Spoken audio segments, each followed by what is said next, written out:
The following spring, an appeal from the United States Coast Guard sent one of the Bell helicopters out over the melting ice of Lake Erie to pick up 2 fishermen marooned beyond all other means of rescue, unable to these new flight qualities over other types of aircraft. Areas which would ordinarily be hazardous for craft can easily be traversed by helicopter where it needs only a space large enough to accommodate the span of its rotor blades. In contrast, even the lightest conventional airplane requires a broad, smooth field. Larger planes require longer fields, and in an emergency, these facilities are not and carefully select a small area suitable to land. Were this an emergency, the helicopter could make a vertical descent or into this same spot by means of auto-rotation. In the event of power failure, a freewheeling device in the transmission permits the rotor to turn freely. This provides sufficient lift to enable the craft to descend safely and under complete control. Numerous auto-rotation was given to this phase of the program because of its importance to safe helicopter flying.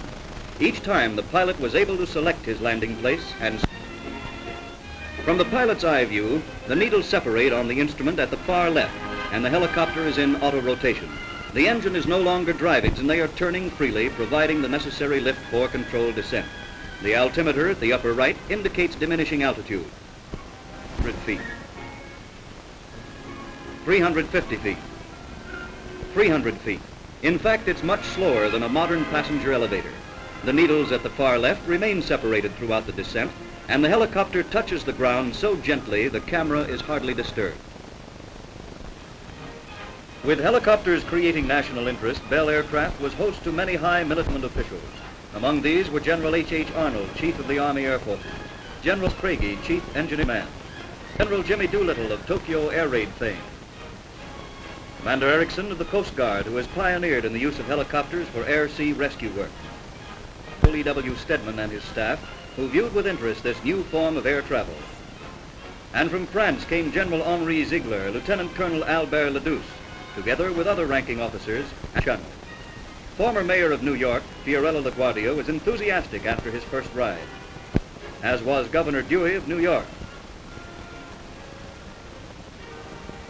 When President Harry S. Truman visited the Bell Aircraft facilities, he inspected the helicopters. Keenly interested in this new form of transportation, he witnessed a demonstration of the helicopter's flying abilities. Interest was centered not only in high government schools, but in many fields where the performance of these machines would be useful. A group of farmers asked to see how helicopters could help them with crop dusting. They found this means to be more effective, for helicopters can readily cover all sections of small as well as large fields. They found, too, a more thorough job results due to the downwash effect of the rotor, which swirls the chemicals upward, coating the underside of the plants as well.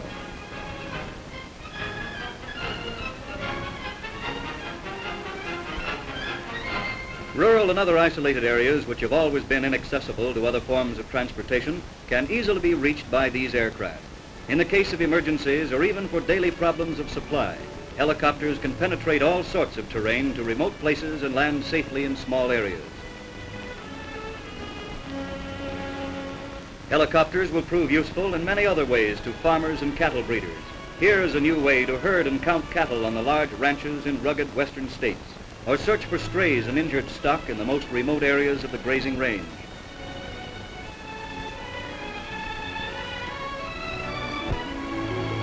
Helicopters will find valuable application in other industries too. Mining and prospecting regions, characteristically difficult to travel, will be reached easily by this means, greatly reducing the time and cost of these operations.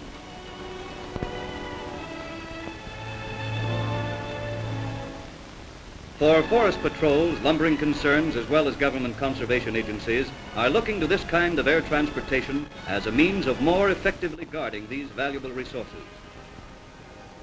Surveys, exploring, patrol lines, and waterways, or any other activity which takes place in remote regions will benefit from the closer inspection made possible by the helicopter's versatility. Another use for these aircraft will be in the field of public utilities, for example, electric power. The thousands of miles of transmission layers terrain must undergo constant inspection to ensure maximum operating efficiency. Equally important would be the value of helicopters in reaching isolated places with men and equipment with the ability to fly at low altitudes and at slow speed. Weather conditions which normally ground all other aircraft are no hindrance to helicopters. Bad weather is no. Further experience with weather conditions was encountered during an accelerated service test. For a period of several weeks, one of Bell's test pilots commuted by helicopter from his suburban home to the factory. A helicopter had remained in the open night during a heavy blizzard at 0 degrees. Starting with no more effort than an automobile, after a few moments warm-up, the helicopter was transportation difficulties caused by deep snow. Rising above the drifts, they left behind suburban neighbors who were snowbound until plows could clear the roads. In flying qualities like these is seen a real asset to our mode of living, for helicopters will provide the kind of transportation ideally suited to all modern pursuits.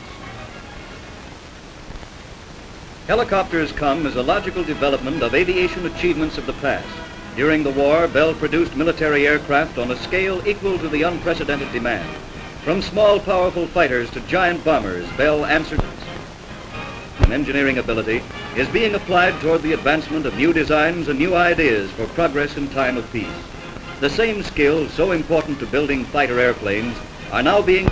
The design ingenuity responsible for Bell's has been combined with modern styling to mark an important step forward in this new carry 5 passengers or equivalent cargo.